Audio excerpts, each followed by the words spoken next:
Awo wamala mutuwemu kwanza.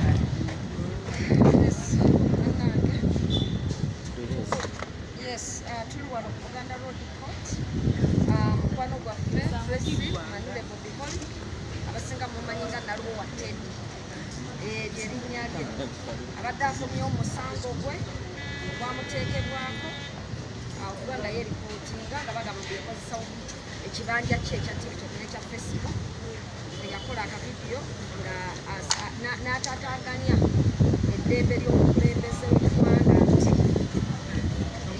nga ery'omuguti ng'agamba nti omugenzi olunaku lwanaafa olunaku ng'ataataaganya eddembe ly'omukulembeze ekyo w'eggwanga bogo bayita omukulembeze w'eggwanga General Museveni bwe yagamba nti bwe yajaganya okufa kwa General Eric Mwine era n'ategeeza nti ate ono ye lwaligenda Bannayuganda bonna gwe baluma balijaganya n'obudde ne kukola ki ne bukya. So gwe musango ogumu ekomesezaawo mu kkooti naye omuwabi wa gavumenti ategeezezza nti okunoonyereza kukyagenda mu maaso bakyagattagatta bujulizi.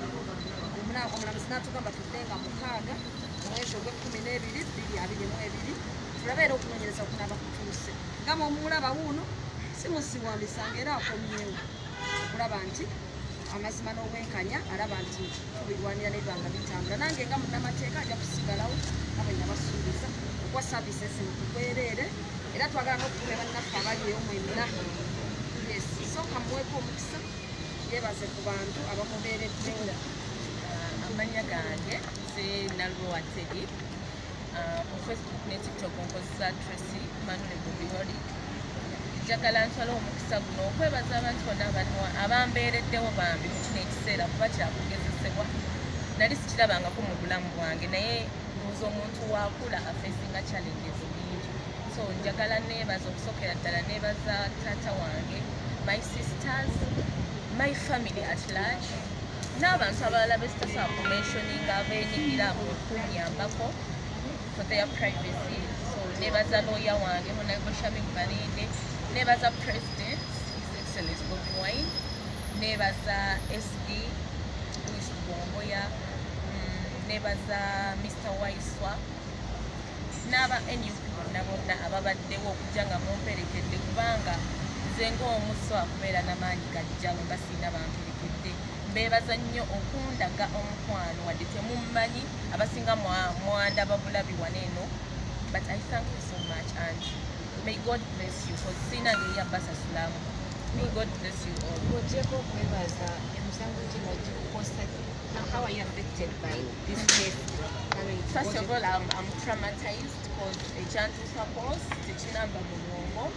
I've lost many friends because they see me as a threat. Many don't want to talk to me, many are avoiding me, many have ignored me. Abamu bankyaye, but in all, the good thing my family is with me, my dad is with me. So there is nothing so long as I have my family.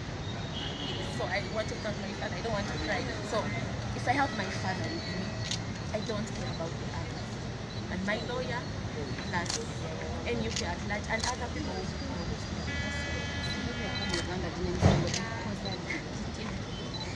Emisango nze nganze teginava mu bwongo bwange kubanga gwe gwali omulundi gwange okusooka ate ekintu ekyo nze nganze nalowooza twaba nekiyembe yogera kasita oba nga totemye muntu oba todde muntu so kyankosa nganze nfiiriddwa emikwano mingi nfiiriddwa emirimu abasinga tebagala nakuntunulako wadde otuta okutunula but kasita nina taata wange NUP at large they are supporting me and other people who don't want to be mpozi twagala kubajjukiza nti olwokubiri wiiki ejja tudda wano okusaba kwa Motive sina answer kuba Kasaga Bashir olwokubiri olujja ate era mu kiseera kyekimu twagala kwebaza ba foot soldiers ne media nammwe olwekyo kimutaddewo n'abagezaako okulwana okulanga mweyimirira Tracy bannaye mwebale nnyo n'abantu baffe abalala bonna bangi yomu yeebale nnyo yeebalire ddala kyakoze kubanga mmanyi mwenna temusasula ne mukikola olw'okola